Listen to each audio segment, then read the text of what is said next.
నమస్కారం. బాగున్నావా అని అడిగేవాళ్ళు 100 మంది ఉంటారు. కానీ నిజంగా బాగుపడితే చూసి ఓర్వలేని వాళ్ళే 99 మంది ఉంటారు. మన ముందు మాట్లాడే ధైర్యం లేని వాళ్ళే మన వెనుక కథలు అల్లుతారు. డబ్బును ప్రేమించే మనుషులు ఉన్నారు, కానీ మనిషిని ప్రేమించే మనుషులు కరువైపోయారు. నువ్వు ఎంత ఎత్తుకు ఎదిగితే నీ కింద గోతులు తవ్వేవాళ్ళు అంత ఎక్కువగా తయారవుతారు. మనం ఒకరికి నచ్చాలని రూల్ లేదు. నచ్చకపోయినా నష్టం లేదు. మన వ్యక్తిత్వాన్ని చంపుకొని బతకాల్సిన అవసరం అంతకన్నా లేదు.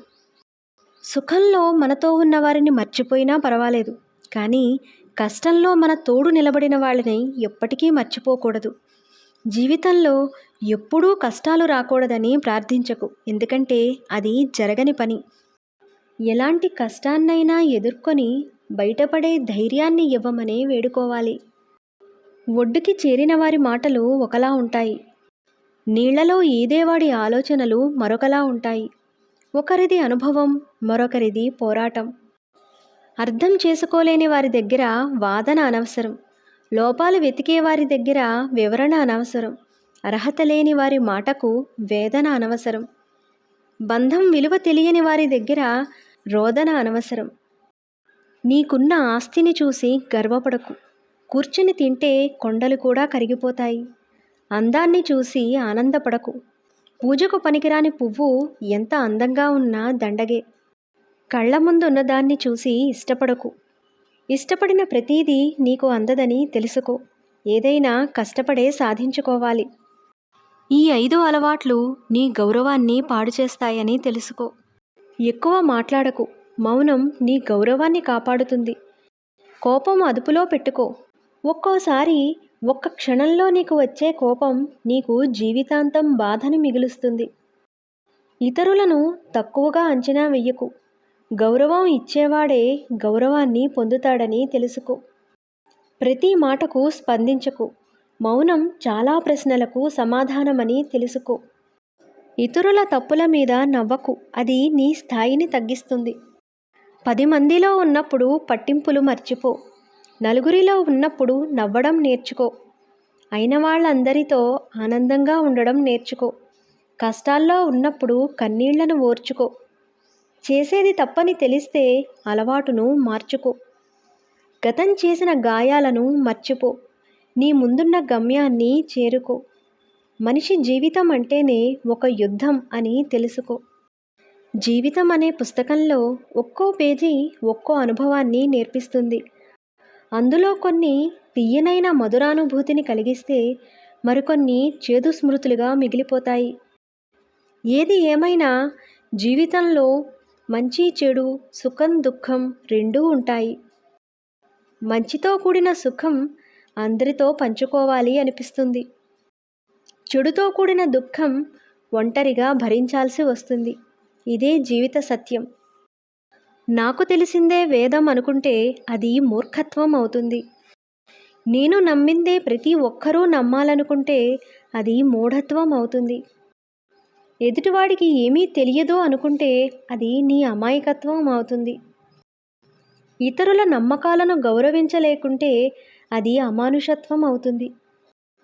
నేను తెలుసుకోవాల్సింది ఏమీ లేదు అనుకుంటే అది నీ పైత్యం అవుతుంది. అందరి భావాలను అర్థం చేసుకుంటే అది మంచి గుణం అవుతుంది. గత జన్మలో మనకి మన కర్మకి సంబంధం ఉన్నవాళ్లే ఈ జన్మలో మనకి పరిచయం అవుతారు.